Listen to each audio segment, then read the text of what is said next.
প্রিয় সাংবাদিক বন্ধুগণ, আমরা কমিশনের যে কাঠামোগত সংস্কার আছে এই সংস্কারগুলো বিষয় নিয়ে আমাদের বহু বিষয়ে দ্বিমত থাকলেও আমরা ঐক্যমত্যের স্বার্থে আমরা একমত হয়েছি এবং আমরা আমাদের মতামত রেখেছি।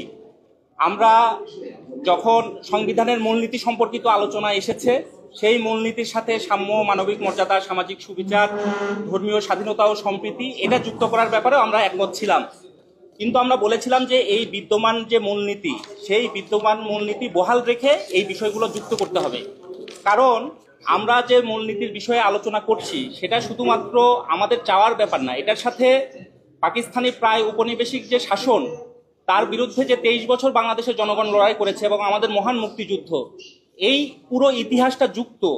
এবং আপনারা জানেন যে মৌলানা ভাসানী থেকে শুরু করে জাতীয়তাবাদী যে আপসহীন ধারার লড়াই, সেই লড়াইয়ে কিন্তু সবসময় এই ধর্মনিরপেক্ষতা, শোষণ মুক্তির আকাঙ্ক্ষা, এই চিন্তা, এই আকাঙ্ক্ষাগুলো উচ্চারিত হয়েছে। ফলে এই বিষয়গুলোকে বাদ দেওয়া মানে আমাদের এই 23 বছরের যে সংগ্রাম, সেই সংগ্রামকে কিন্তু একভাবে অস্বীকার করা। আমরা বলেছিলাম যেহেতু এটা একটা আদর্শগত বিষয় এবং আমাদের দেশের ইতিহাসের সাথে যুক্ত, এটা জনগণ নির্ধারণ করুক, কমিশন এ ব্যাপারে সিদ্ধান্ত না নিক। কিন্তু আমরা বারবার এই কথা বলা সত্ত্বেও কমিশনের পক্ষ থেকে যে বক্তব্য নিয়ে আসা হয়েছে আমরা মনে করি যে এটা ইতিহাস বিকৃতি এবং আমাদের যে পাকিস্তানি শোষণ বিরোধী যে লড়াই, সেই লড়াইয়ের সাথে এক ধরনের বিশ্বাসঘাতকতা করা হয়। ফলে মূলনীতির সাথে অন্য অনেকগুলো বিষয় যুক্ত হতে পারে। এই ব্যাপারে আমরা সংবিধানকে আমরা শাশ্বত কোনো বিষয় মনে করি না, মূলনীতিকেও শাশ্বত বিষয় মনে করি না।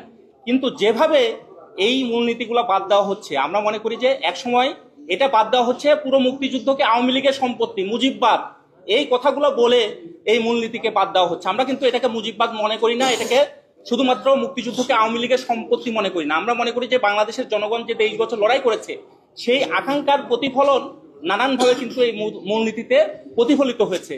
ফলে এই জায়গা থেকে আমরা মনে করি যে আমাদের যে কমিশন যে সিদ্ধান্ত নিয়েছে সেটা অবশ্যই আমাদের ইতিহাসের সাথে এক ধরনের বিশ্বাসঘাতকতা। ফলে এটা আমরা অন্যান্য বিষয়ে আমরা দ্বিমত রেখেও নোট অফ ডিসেন্ট দিয়েও মেনে নিতে পারি, কিন্তু এটা আমরা কোনোভাবে মেনে নিতে পারি না। এই জন্য আমরা এই সভা বর্জন করছি।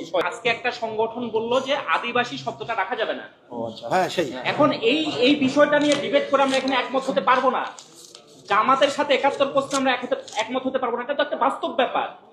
তাহলে এই পয়েন্টগুলোতে আমরা চাইলেই কিন্তু একমত হতে পারবো না। তাহলে যে বিষয়গুলো আমাদের জন্য ফ্যাসিবাদী শাসন ব্যবস্থার জন্য পরিবর্তনের জন্য গুরুত্বপূর্ণ ছিল, কাঠামোগত যেগুলো সংস্কার পরিবর্তন ছিল, সেই পরিবর্তনের প্রশ্নে তো আমরা একমত হয়েছি, আমাদের বহুদিন মত থাকাও সত্ত্বে একমত হয়েছি।